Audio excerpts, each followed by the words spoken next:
Howdy. Welcome to my Run Cast.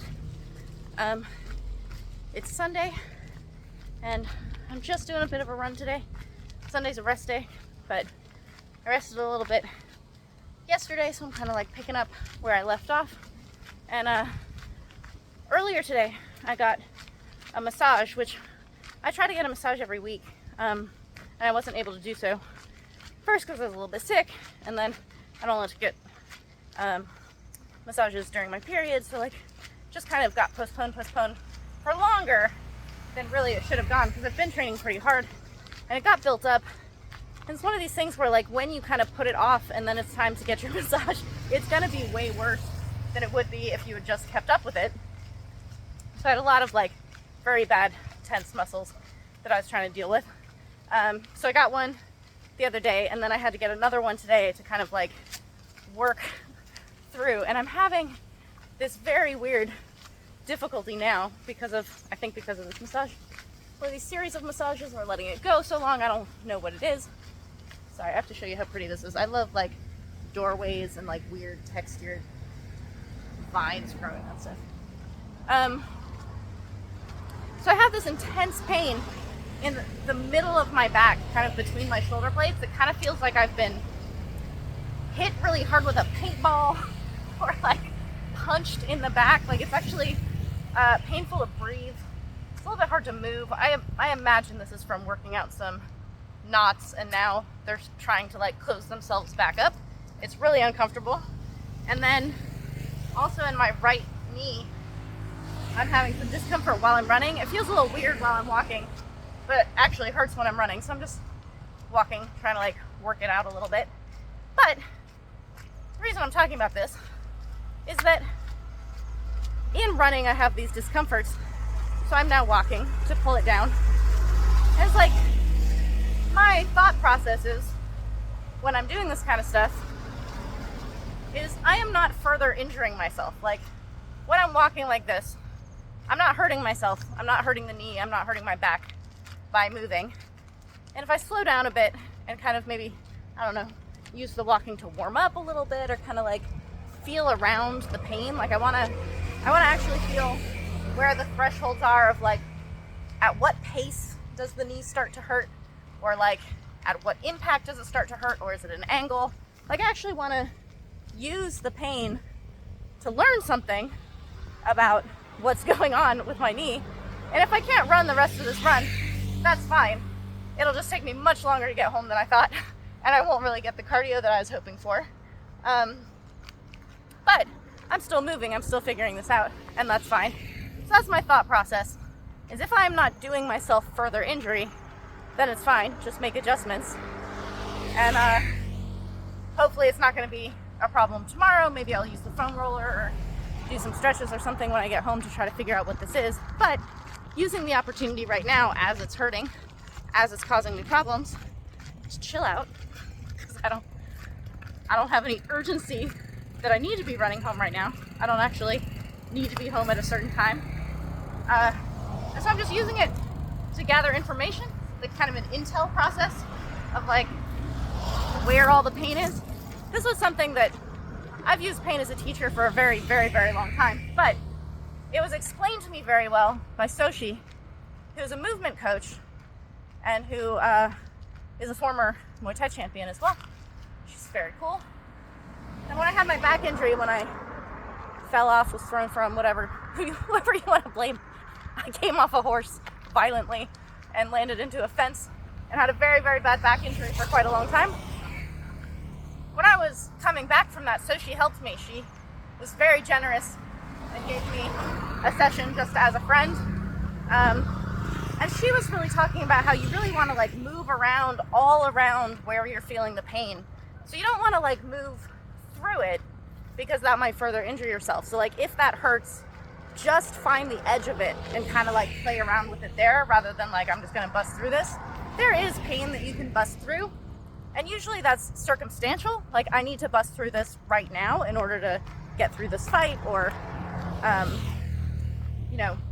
get beyond hesitations on my part. Like there's legitimate pain when you first start sparring and you're very scared And it feels like people are hitting you much harder than they actually are. And you have all these different thresholds because of the fear or because of the anxiety or because of not being sensitized to it yet. And all of that is real, but that's the kind of thing that you kind of have to push through more than like, let's figure out the little like edges of this. That's one that you actually have to push all the way through. But this kind of thing, finding the pain and just kind of like pushing around all the edges of that is very informative, both in being able to train around injury, understanding your injury, and recovering from injury. I've been really obsessed with lats lately, and part of this is Lean Beef Patty. If you guys follow Lean Beef Patty on Instagram, you'll know exactly what I'm talking about. If you don't follow her, look her on up, and then you'll know exactly what I'm talking about. This woman's body is just unbelievable. She's incredible.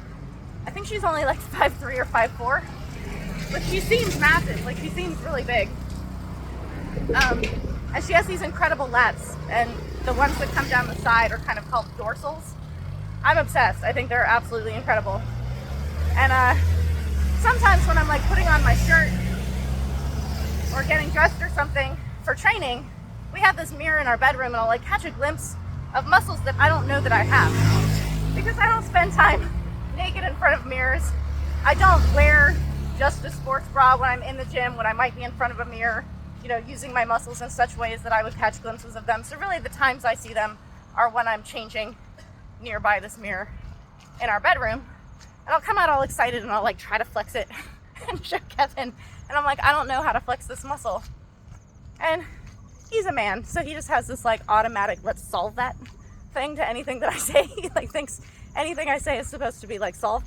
So he's like, well, you could probably just Google how do you flex that muscle, and there's tutorials and you could learn how to flex that muscle. And I'm like, yeah, no, I could definitely solve that. But what I'm thinking when I say that is that I lack a mind-body connection. Like, I can't isolate that muscle in order to flex it. Which, if I was able to do that, if I could flex that particular muscle, it would be actually much easier to train it. Because I'd know when I'm doing these exercises, which exercises are hitting that muscle and how to hit it really, really well. It was weightlifting, which I used as recovery. It was originally like a rehab from this back injury, because I couldn't train Muay Thai. I couldn't move like that. But I could lift weights because it was a little bit more like stable. Like the range of motion was not as like back twisty.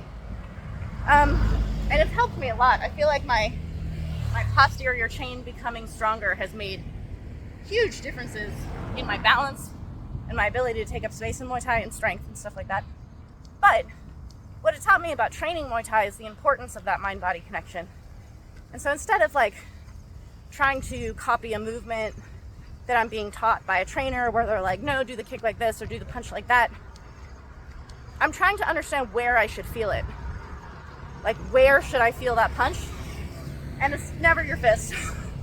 It's not even really your shoulder. Sometimes it's your opposite shoulder, but usually it's your torso in some way, or you might feel it kind of like in your hip being thrown back. And I think it's different from each person.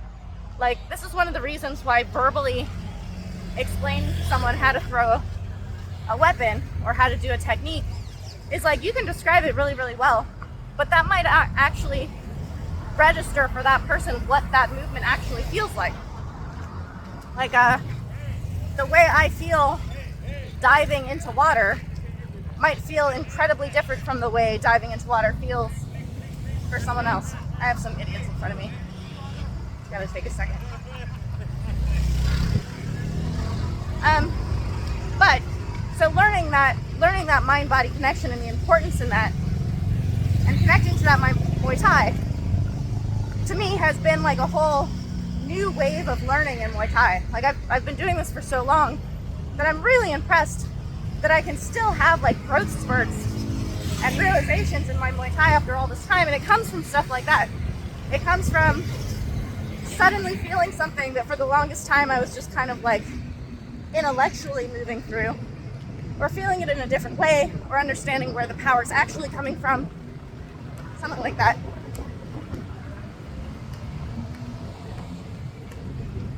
And so that's what I'm doing right now with my knee in my back, and just now jetting across the street because the light changed. I don't feel any pain in my knee or my back. So I'm gonna get back to running. Thanks for listening. Talk to you guys.